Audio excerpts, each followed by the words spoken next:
Praise God! Magandang gabi po sa ating lahat. Welcome po sa ating live stream ngayon pong gabing ito. At ako po ay lubos na bumabati sa inyong lahat. Saan man po kayong panig ng mundo nanduroon, ako po ay naniniwala na ang Diyos ay kasama po ninyo, na siya po nag-iingat sa inyo, bibigay ng lahat ng ating po mga pangailangan. Samahan po ninyo ako sa pag-aaral natin ng salita ng Diyos at ang pamagat po ng mensahe na pag-aaralan natin ngayong gabi ay pinamagatan ko pong Living as Citizens of Heaven. Tatanungin ko po kayong nanonood ngayon pong gabing ito sa live stream na ito, kayo po ba ay citizen of heaven na? Kayo po ba ay mamamayan na ng langit? Kung hindi pa po kayo heaven citizen, it's about time na maging citizen of heaven na po kayo, mga kapatid. Because God want you and I to become a citizen of heaven. Kayo po mga nanonood ngayon, kung hindi pa po kayo heaven citizen, it's about time na maging citizen of heaven na po kayo, mga kapatid. Because God want you and I to become a citizen of heaven. Ang iba, gusto po nila na sila po ay maging American citizen.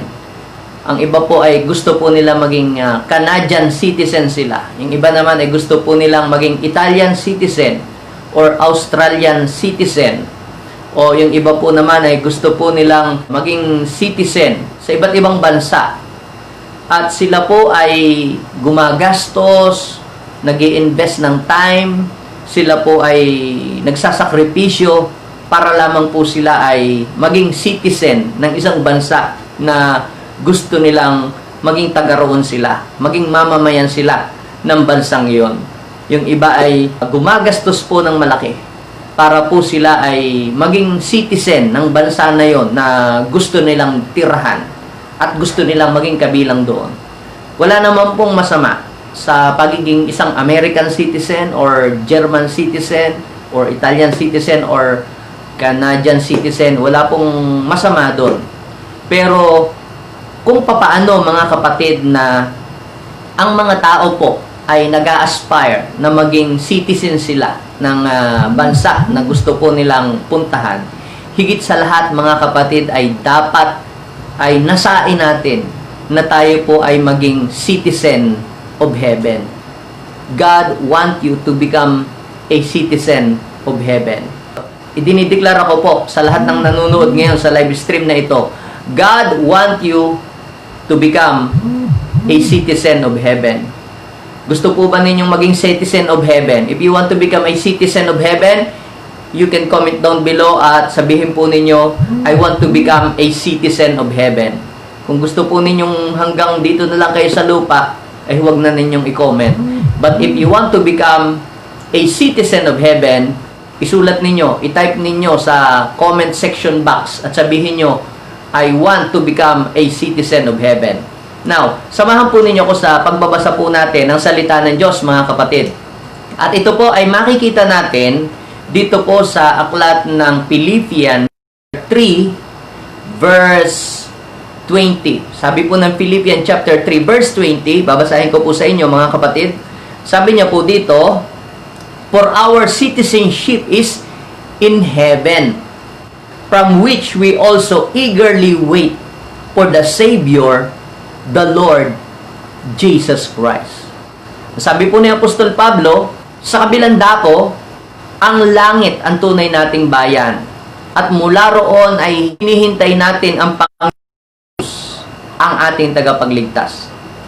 So, nagiging tagalangit ang isang tao. At kung hindi ka pa citizen of heaven, paano maging citizen of heaven? Dapat po nating malaman, mga kapatid, na lahat tayo ay taga rito sa lupa. At tayo ay isinilang ng mga taga-lupa. At tayo ay mula sa lupa. At babalik din tayo sa lupa pag tayo ay namatay. Pero, si God, mga kapatid, ay nag-o-offer sa atin ng citizenship.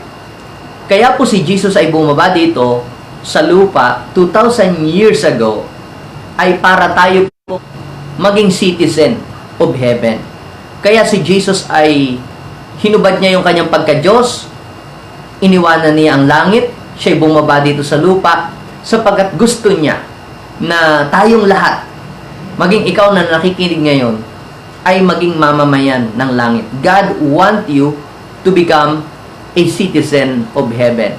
Sinasabi ko po sa lahat ng mga nanonood ngayon, God want you to become a citizen of heaven.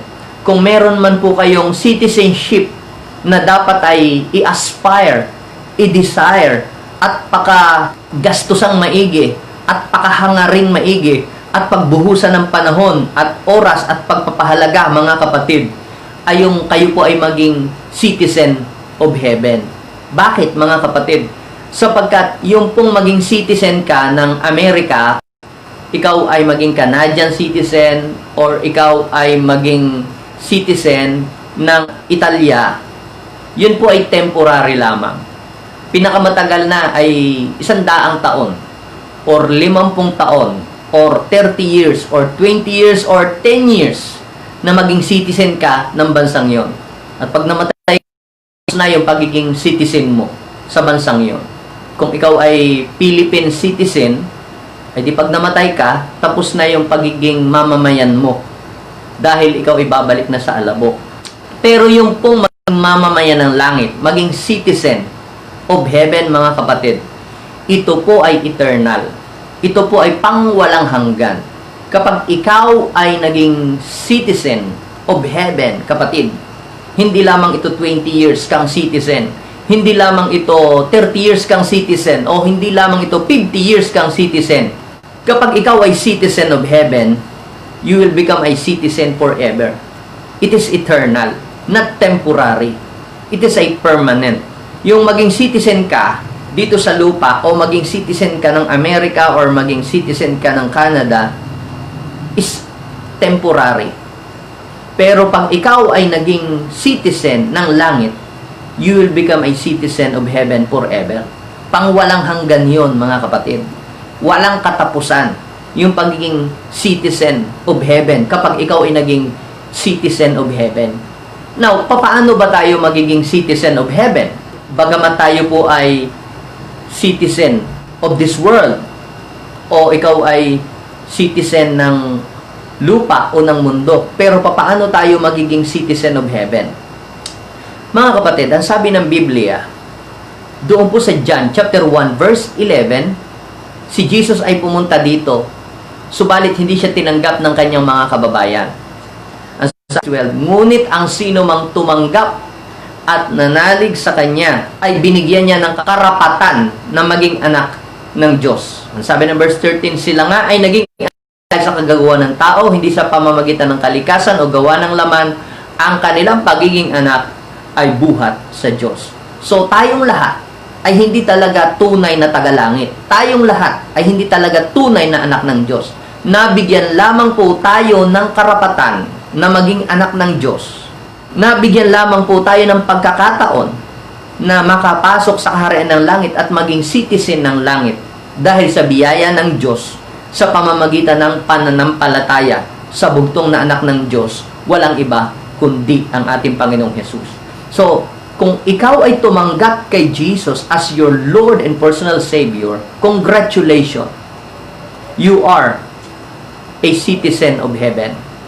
Kaya, you must be proud kung ikaw ay tumanggap na kay Jesus at pinapasok mo na sa puso mo si Jesus. Congratulations! You are now a citizen of heaven. Yung iba po ay proud dahil sila po ay American citizen. Ngangalandakan pa nila na sila po ay may green card, ipinapakita po nila ang kanilang American passport or Italian passport. Sila po ay proud na ipakita sa kanilang mga mahal sa buhay, sa kanilang mga kaklase, sa kanilang mga kamag-anak that they are American citizen, Canadian citizen. They are proud. Wala namang masama po doon kung kayo po ay maging citizen ng mga iba-ibang mga bansa. Pero kung ang mga tao, they are proud na maging citizen ng mga bawat bansa na gusto nilang maging citizen sila doon. Tayo din po, mga kapatid, na citizen of heaven, must be proud. Kaya if you are proud that you are citizen of heaven, you can comment down below at sabihin mo, I am proud that I am citizen of heaven. You can comment down below. Kung gusto mo pa, i-capital mo eh. I am proud that I am a citizen of heaven. You must be proud because you are a citizen of heaven. Pag sinabi natin you are a citizen of heaven, you are not just an ordinary citizen. You are extraordinary citizen. Hindi ka lang Philippine citizen, hindi ka lang American citizen. Kung tinanggap mo si Jesus as your Lord and personal Savior, you must be proud because you are a citizen of heaven. Dapat kang maging proud doon. Hindi mo dapat ikahiya. Hindi ka dapat maging maliit ang tingin sa iyong sarili. If you are a citizen of heaven, you are an extraordinary citizen. Kaya bilang mga citizen of heaven, na naging citizen tayo, nung tinanggap natin si Jesus, mga kapatid, we are citizen of heaven, mga kapatid. At dahil sa tayo ay citizen of heaven, tayo po dito sa mundo ay mga dayuhan lamang. Ang ating paninirahan dito sa mundo ay temporary lamang. So, hindi ito ang ating permanenteng tirahan. The earth is not our permanent address. The earth is just a temporary address for us. So, temporary lamang na tayo ay naninirahan dito sa mundong ito. At ang sabi po ni Paul, sa mga tumanggap at nanampalataya kay Jesus, sa kabilang dako, ang langit ang tunay nating bayan. So, ang tunay natin ay hindi itong lupa. Kung ikaw ay taga-Kalasyaw, ipinanganak ka sa Kalasyaw, ipinanganak ka sa Pilipinas, hindi yan ang tunay mong bayan. Kung tinanggap mo si Kristo, ang tunay mong bayan, ang tunay mong lugar ay ang langit. Kung ikaw ay ipinanganak sa Mindoro, hindi yan ang tunay mong bayan. Kung tinanggap mo si Jesus, ang tunay mong bayan ay ang langit.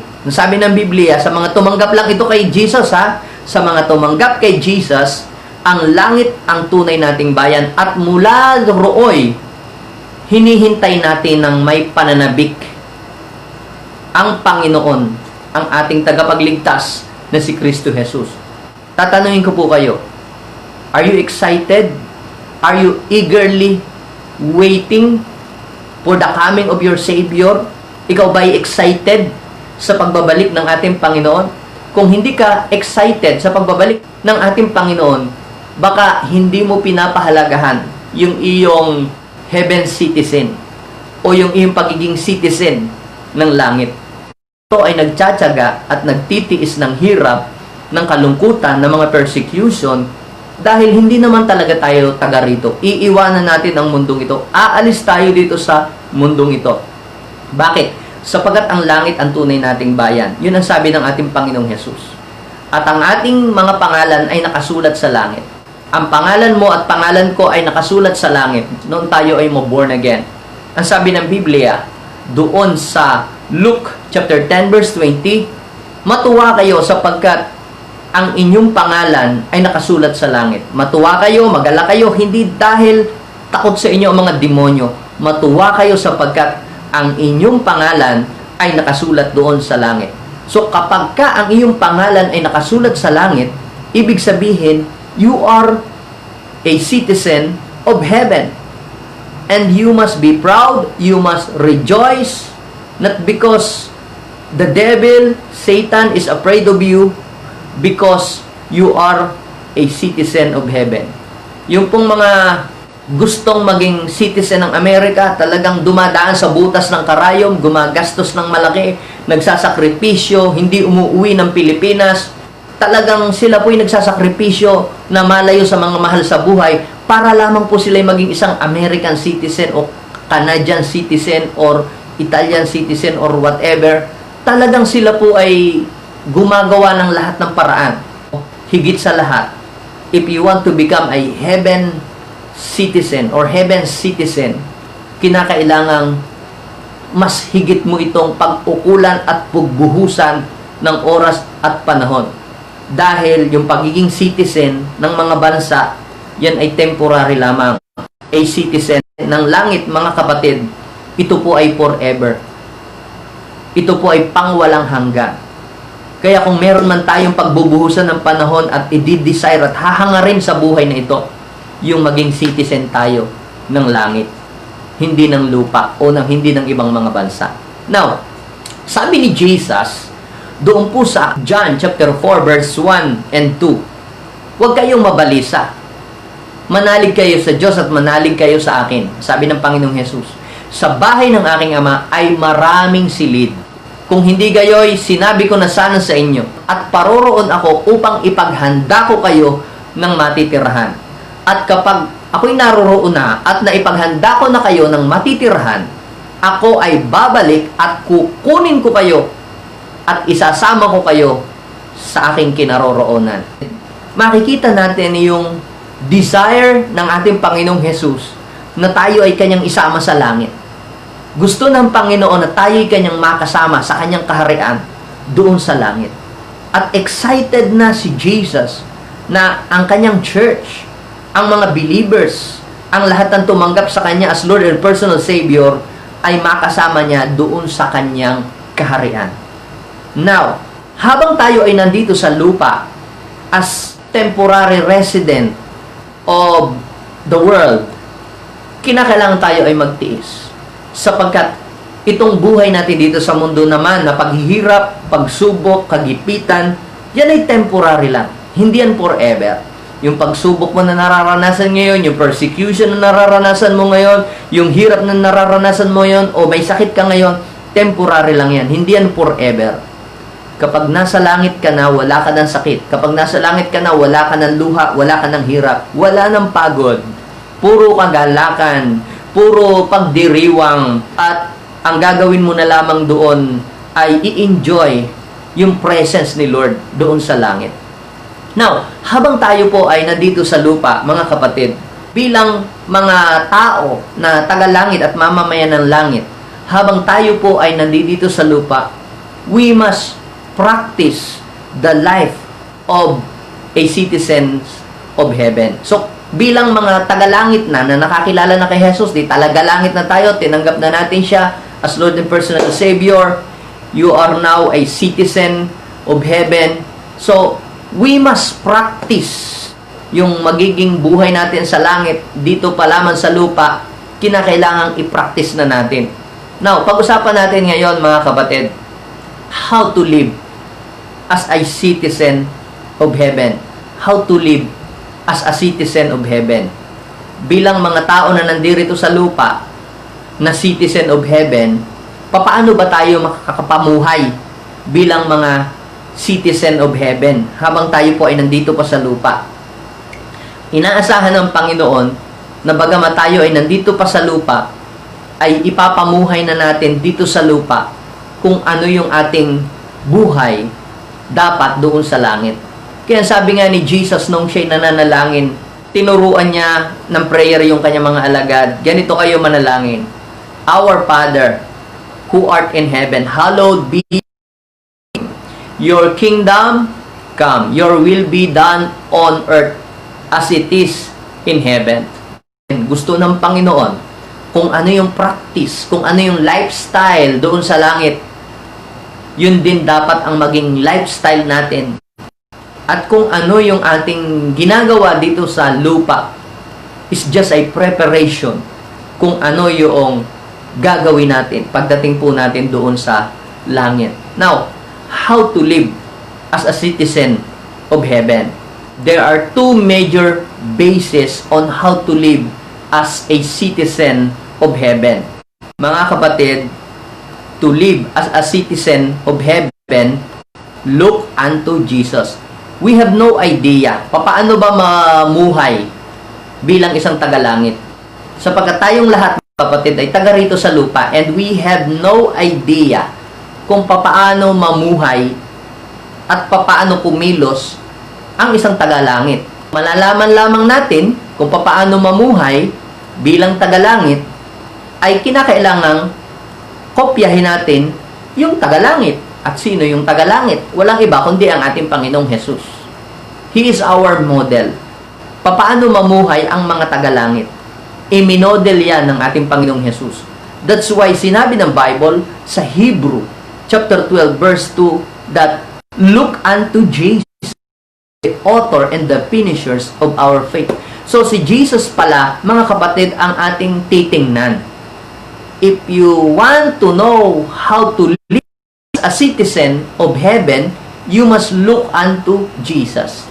Hindi sa iyong kapitbahay, hindi sa mga celebrities o artista, kundi sa Panginoon ka tumingin. Kung gusto mong malaman kung paano mamuhay at mabuhay bilang isang tagalangit, kumilos bilang isang tagalangit, you must look unto Jesus. Sapagkat kay Jesus mo makikita ano mamuhay bilang tagalangit. Kaya sabi ni Paul sa 1 Corinthians chapter 11 verse 1, ano? Imitate me. Tularan ninyo ako kagaya ng pagtulad ko kay Kristo. Kopyahin niyo ako kagaya ng pagkopya ko kay Kristo. So, bilang isang mamamayan ng langit, kinakailangang kopyahin natin ang buhay ni Jesus. Kaya, si Paul, naniniwala siya na siya'y tagalangit. Kaya bilang tagalangit, kinakailangan niyang kopyahin si Jesus na isang tagalangit. Yung ugali ni Jesus, yung buhay ni Jesus, lahat ng mga ginagawa ni Jesus, kinakailangan po nating kopyahin. Kagaya ng sinabi ni Paul, imitate me as I imitate Christ. So, we must look unto Jesus. If you want to know how to live as a citizen of heaven, number one, you must look unto Jesus. Kinakailangan nating tularan, kopyahin, tingnan. We must imitate Jesus. Siya yung ating pattern kung paano tayo mabubuhay dito sa mundo. Siya ang ating pattern. Wala nang iba. Pangalawa, not only imitate, we must also follow Him. Kagaya ng sinabi ng Panginoon kay Peter, doon sa John chapter 21 verse 19, follow me. Sumunod ka sa akin, Peter. Nakopya niya ang buhay ng ating Panginoon hanggang sa mawala siya dito sa mundo. Ang kanyang buhay ay naging kagaya ng ating Panginoong Jesus. So, para po tayo ay makapamuhay bilang isang mamamayan ng langit, we must look unto Jesus. Wala na pong iba tayong kokopyahin at gagayahin, kundi yun pong Panginoon natin. Walang iba kundi si Jesus. Ngayon pong ating panahon, ang daming ginagaya ng mga kabataan. Hindi lang mga kabataan, maging mga millennials, maging mga centennials, ginagaya po ang mga Koreano, ginagaya ang mga Amerikano, ginagaya po ang mga Western. Pero kung ikaw ay mamamayan ng langit, hindi dapat yung mga Koreans ang iyong kinokopya. Hindi dapat yung style ng mga Korean at yung style ng mga Westerns ang iyong kinokopya. Dapat ay ang kopyahin mo ay si Jesus. Yun naman ay kung ikaw ay citizen of heaven. If you are not a heaven citizen, okay lang na kopyahin mo ng kopyahin yung mga Koreans at mga Americans at mga kung sino mang gusto mong kopyahin o mga artista na celebrities na gusto mong gayahin, yun lamang, yun ang kopyahin mo. The way na manamit sila, the way na magsalita sila, edi kopyahin mo. Okay lang yun kasi hindi ka naman tagalangit. Pero kung ikaw ay pinaniniwalaan mo sa sarili mo na tagalangit ka at sino ang style na kailangan mong kopyahin style, si Jesus po yun, mga kapatid. We must look unto Jesus.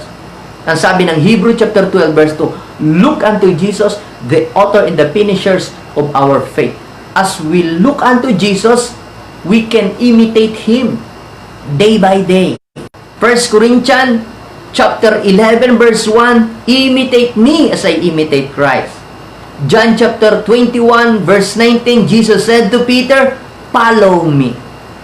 So, ang dapat nating i-follow at i-imitate ay walang iba kundi ang ating Panginoong Jesus. Mga citizens of heaven, we must look unto Jesus.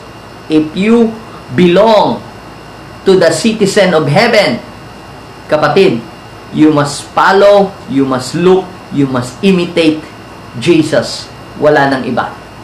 Pangalawa, mga kapatid, on how to live as a citizen of heaven, kinakailangan po, sabi ko po kanina, look unto Jesus. Pangalawa, mga kapatid, ay look at heaven's manual. Look at heaven's manual. Dito po sa Pilipinas, mga kapatid, dito po sa ating bansa, meron po tayong Philippine Constitution o saligang batas. At yan po ang ating manual bilang isang mamamayang Pilipino.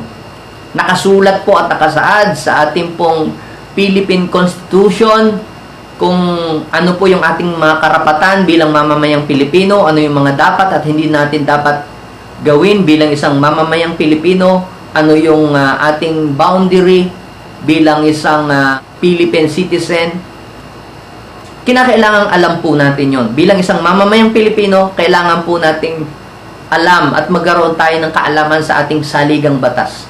Sapagkat kapag hindi po natin alam yung ating pong saligang batas bilang isang mamamayan, marami po tayong mga magagawang mga pagkakamali.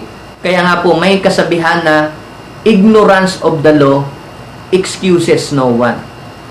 Gayon din naman, kung papaano na dapat ay alam natin yung ating Philippine Constitution bilang isang mamamayang Pilipino, gayon din naman kung ikaw ay isang mamamayan ng langit. If you belong to Heaven's citizen, you must know Heaven's manual. You must read the Heaven's manual. You must look at the Heaven's manual. And the Heaven's manual is no other than the Word of God. If you don't know the Heaven's manual, if you don't read the Heaven's manual, hindi mo malalaman kung ano yung mga batas sa langit. Hindi mo malalaman kung ano yung mga gusto ng Diyos doon sa kaharian ng langit. Paano mamumuhay bilang isang tagalangit if you don't know and if you do not read Heaven's manual? Bakit maraming napapahamak? Kahit Kristiyano napapahamak. Kahit born again napapahamak. Bakit ikaw ay nagtataka? Because they don't know the manual. They don't read Heaven's manual. Ano ang sabi ng Hosea chapter 4 verse 6? My people perish because of ignorance, because of lack of wisdom. Kaya napapahamak ang aking bayan, sabi ng Panginoon, because of their ignorance. Dahil sa kamangmangan.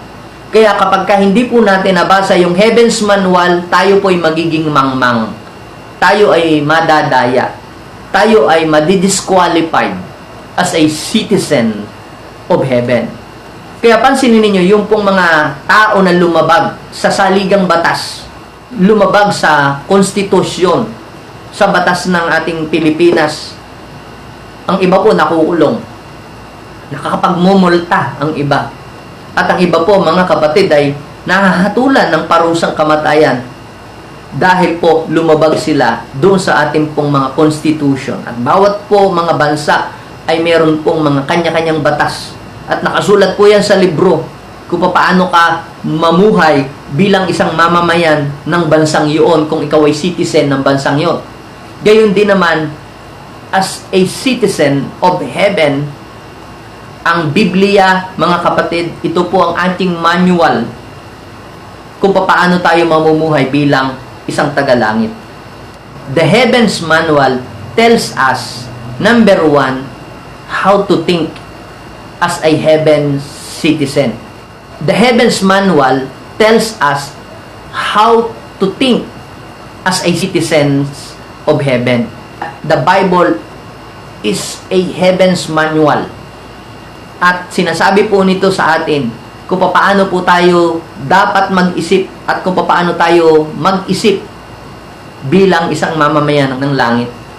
Sabi po ng Colossians chapter 3 verse 2, set your minds on the things above, not on the things on earth.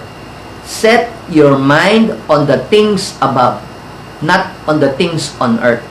Ang ating isip ay dapat nating ituuna sa mga bagay na panglangit.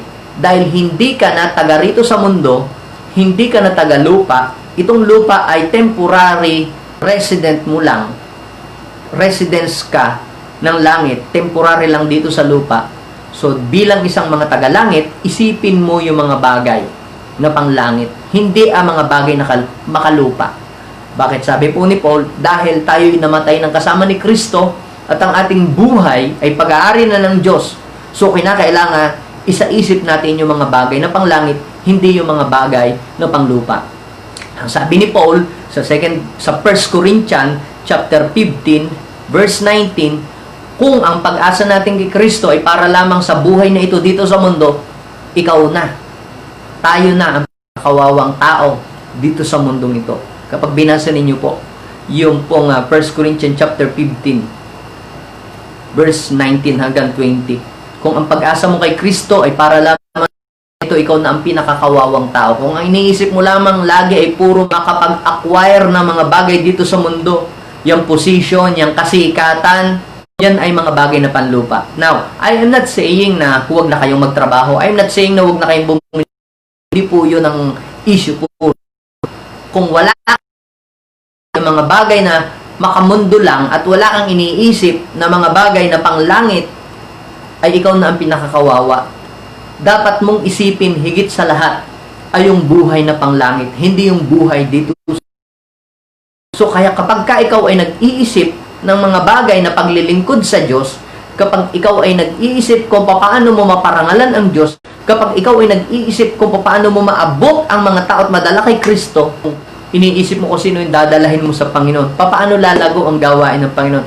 Kung ikaw ay nagplaplano na hindi lamang para dumami lang ang iyong mga ari-arian, kundi ikaw ay nagpaplano kasama lagi doon ang gawain ng Panginoon.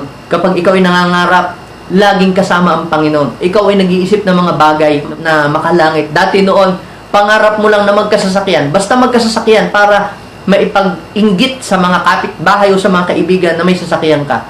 Pero nung ikaw ay makakilala sa Panginoon, bago na yung isip mo. Ang isip mo na magkaroon ka ng sasakyan para yung mga tao madala mo kay Kristo at maakay mo sila at madala mo sila sa church. Ibig sabihin, ikaw, ang iyong isip ngayon ay nakatuon na sa mga bagay na panglangit. Na ginagamit mo ang iyong resources, ginagamit mo ang iyong mga properties for the glory of God. Para yung mga tao ay madala mo sa Panginoon. Para yung mga tao ay mailapit mo sa Diyos. Dati noon, ikaw ay gusto mong magkaroon ng isang malaking bahay para inggitin ang iba na meron kang malaking bahay. Pero nung makakilala ka sa Panginoon, nangangarap ka rin magkaroon ng isang malaking bahay para ang mga tao maigather mo doon at mashiran mo sila ng salita ng Diyos. O para yung iyong bahay ay maging sentro ng gawain ng Panginoon. Ibig sabihin niyan, mga kapatid, ang iyong isip ay nakatuon sa mga bagay na panglangit, hindi mga bagay na panglupa. Nangarap ka na bumili ng malaking sasakyan kasi gusto mong akayin ang mga tao sa church. Gusto mong hakutin sa church yung mga tao. Gusto mong gawing service ng paglilingkod sa Panginoon. Bagamat yun ay iyong personal, pero gusto mong magamit sa Panginoon, sa gawain ng Panginoon. Ibig sabihin niyan, mga kapatid, ang iyong isip ay nakatuon sa mga bagay na panglangit. So, ang isang tao po, mga kapatid, na ang isip niya ay nakasentro sa langit, ay hindi siya nag-iisip ng mga pangsarili lamang na bagay. Siya ay nag-iisip ng mga bagay para maluwalhati ang Diyos sa pamamagitan ng kanyang buhay. Kaya, you must set your mind on the things above. Kaya nga may sinabi ang Panginoon doon sa Romans chapter 12 verse 2. Do not copy the style of this world. If you are a citizen of heaven, you must change the way you think. Ang sabi ng Romans chapter 12 verse 2, change the way you think. It's about time to change the way you think so that you will know and understand the will of God for you. So tayo ngayon ay babaguhin na natin ang ating isip. Kung dati noon ang iyong isip ay mga malalaswa ang isip, ang iniisip mo lagi ay papaano mangdaya at mangloko ng iyong kapwa, it's about time to change the way you think. Baguhin na natin ang ating isip para malaman natin kung ano yung kalooban ng Diyos sa ating buhay. Baguhin natin ang ating isip, yung takbo ng ating isip. Kung marumi ang ating isip ay ipalinis natin sa Diyos. Ano ang sabi ng Philippians chapter 4 verse 8? Finally, brothers and sisters, whatever is true, whatever is honorable, whatever is pure, whatever is just, whatever is liable, whatever is lovable, think all those things. Think all these things. Sabi ng Philippians chapter 4 verse 8. Kung ano yung kapuri-puri, karapat-dapat, malinis, banal, ito na ang ating isaisip at itanim sa ating isip at itatak sa ating isip. Kaya kinakailangan mga kapatid, magkaroon tayo ng pagbabago ng isip. Kinakailangan ating isip mga kapatid ay maging isip ng tagalangit. Tatanungin ko po kayo mga nanonood ngayong gabi. Ano ang nasa iyong isip? Anong isip o klase ng pag-iisip meron ka? Yan kaya'y isip ng tagalangit o isip ng mga tagamundo? Ano ang utak ng tagamundo? Mangloko, mangdaya ng kapwa at gumawa ng mga hindi ka nais-nais. Yan ang takbo ng isip. Manloko, mang-scam, at gumawa ng mga hindi makatuwirang bagay. Philippians chapter 4 verse 8. Whatever is pure, whatever is true, whatever is lovable, whatever is pure. Yan po mga kapatid ang takbo ng isip ng mga tagalangit. If you belong to the citizens of heaven, you must think like a citizen of heaven. Mag-isip ka kagaya ng mga tagalangit. Huwag kang mag-isip kagaya ng mga tagalupa. Dapat kagaya ka ng mga tagalangit, the way kang mag-isip. Beginning today, to the citizen of heaven, dapat katulad ka ng mga tagalangit mag-isip. Think big, do great things. Ganyan mag-isip ang mga tagalangit. Paano mag-isip ang mga tagalangit?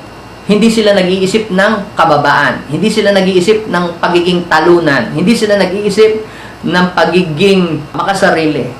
Bagkus ang mga tagalangit, ang iniisip nila, nothing is impossible with God. Nothing is too hard for God. Ganyan mag-isip ang mga tagalangit. Now, pangalawa, mga kapatid, makikita po natin dito, the Heavens Manual tells us how to speak as a citizen of heaven. Tinuturo din sa atin, hindi lamang paano tayo mag-isip bilang tagalangit. Itinuturo din ang salita ng Diyos, paano tayo magsalita bilang tagalangit. You know, mga kapatid, there is power in your tongue. There is power in our words. Kaya dapat maging maingat ka sa iyong pagsalita. Ang sabi ng Proverbs chapter 18 verse 20, makapangyarihan ang bibig mo. Kung ikaw ay tagalangit, there is power in your words. Kaya you must be very careful. Because ang sabi ng Bible sa Numbers chapter 14 verse 28, I will do to you the very words I heard you say. Kung ano yung sasabihin mo dito sa lupa, igagrant yun sa langit. Kung ano yung ipagbabawal mo dito sa lupa, ipagbabawal sa langit. Kaya you must be very, very careful sa iyong mga salitang lalabas sa iyong bibig. Because your words is very powerful. As a citizen of heaven, you must understand that your word has power. Kung ano yung idideklara mo, ito ay mangyayari. Kaya sinasabi ko po sa inyong lahat, if you are citizen of heaven, you are not just an ordinary citizen. You are extraordinary. Bakit po mga kapatid? Kasi itinuturo po ng Biblia na dapat maging maingat tayo sa salita. Iba ang lingwahe sa iba't ibang mga bansa. Ang Japan, may kanilang lingwahe. Ang China, meron kanilang lingwahe. Ang Amerika, meron po silang lingwahe. Ang mga taga-Middle East, meron din silang sariling lingwahe. Dito po sa Pilipinas, meron po rin tayong sariling ating lingwahe. Ngayon, mga kapatid, sa bawat bansa na iyong pupuntahan, kinakailangan mong aralin yung kanilang language. Sapagkat hindi ka makaka-relate sa mga tao na pupuntahan mo kung hindi mo kabisado o wala kang alam kahit katiting sa lingwahe nila. Mahihirapan kang i-relate ang iyong sarili at mahihirapan ka din nilang maintindihan. Ngayon, wag po tayong magtaka kung ikaw ay hindi naiintindihan ng iba. Bakit gano'n? Pagka ikaw ay nagsasalita, iba na yung nalabas ng salita sa iyong bibig. May mga praise the Lord ka pa, may mga hallelujah in Jesus name ka pa. Yung mga tao ngayon na nasa paligid mo, naaasiwa sila doon sa mga words na sinasabi mo, may mga declaration ka pa, mga sinasabi dyan. Yung mga tao ngayon, naaalop sa iyo, ba't ganun ka magsalita? Of course, hindi ka talaga nila maintindihan because you are practicing the heavenly language. Kaya pagka ikaw ay nagsasalita ng mga hallelujah, praise the Lord, ng mga ganyan, that is heavenly language. Yan ang salita ng mga tagalangit. Kaya kung ikaw ay puto, kutsinta, latik-latik, lechiplan, araw-araw lagi mong sinasabi mga lumalabas sa iyong bibig, eh huwag kang magtaka. Yan po ay salita lamang ng mga tagalupa. So, ang mga tagalangit, hindi na nagmumura. Ang mga tagalangit, hindi nagsasalita mga puto, kutsinta, mga latik-latik. Yan ay salita ng mga taga rito sa mundo. Kaya, Kung ikaw ay naniniwala, tinatanggap mo sa iyong sarili na ikaw ay tagalangit, hindi ka na dapat nagmumura. Hindi ka na dapat nagsisinungaling. Ang isang mamamayan, una sa kanyang salita. Kami po, mga taga Batangas, ay madali pong mahalata na kami taga Batangas. Dahil sa punto, dahil sa lingwahe na lumalabas sa aming bibig. Ang mga Bisaya, nalalaman na sila'y taga Bisaya dahil sa punto, sa lingwahe na lumalabas sa kanilang bibig. Ang mga taga Manila, ang mga Bulakenyo, ang mga taga Quezon Province, lahat po nahahalata dahil sa salita at sa mga words na lumalabas sa kanilang bibig. Malalaman ng tao that you belong to the citizen of heaven sa mga words na lumalabas sa iyo. Kung puro pananakit o masasakit na salita ang mga binibitawan mo o mga panglalait o pang-degrade ng buhay ng ibang mga tao o pang-chichismis, kapatid, I am telling you, citizen of heaven. Kung ikaw ay mahilig pa din sa chismis, mga kapatid, hindi yan ang lingwahe ng langit. Hindi yan ang boses ng langit. Ang salita ng mga taga-langit ay mayroong katuturan. Ang wika, ang salita, ang lingwahe ng mga taga-langit, ito'y nakapagpapalakas, nakapagbubuo ng buhay ng tao. Kung po sa aklat ng Titus chapter 2, verse 8, wastong pananalita ang dapat mong sabihin. Wastong pananalita ang dapat mong banggitin. Upang sa gayon ay hindi mapintasan ang iyong sarili, ang iyong buhay. Tayo pong lahat, mga kapatid, ay i-judge ng tao based sa salita na ating binibigkas at based sa salita na lumalabas sa ating mga bibig. Sabi po ni Paul sa 2 Timothy chapter 2 verse 16, kinakailangan pong iwasan natin yung walang kabutihan salita. Sapagkat bilang mga tagalangit, kinakailangan ang ating salita ay kalugod-lugod sa Diyos na salita mula sa ating bibig. At ang pangatlong, the Heavens Manual tells us how to act as a citizen of heaven. Sinabi po ng Panginoon sa 1 Peter chapter 2 verse 11 to 20, bilang mga dayuhan na nakatira dito sa mundo, Ephesians chapter 5 verse 15 hanggang 20. Mamuhay kayo kagaya ng matatalino at hindi kagaya ng mangmang. Samantalahin niyo ang pagkakataon na kayo makagawa ng mabuti sapagkat masama na ang takbo ng panahon. Unawain ninyo ang kalooban ng Diyos. Huwag kayong maglalasing sapagkat nakakasira yan ng maayos na pangangatawan. Sa halip ay sikapin ninyong mapuspos kayo ng Espiritu Santo. Buong puso kayong umawit at magpuri sa ating Panginoon. Ipahayag ang iyong damdamin sa sama-sama yung buhay ng tagalangit. Bilang mga mamamayan ng langit, as a citizen of heaven, we must practice the lifestyle of a citizen of heaven. Mga kapatid, i-practice po natin yung lifestyle ng mga tagalangit. Let us pray.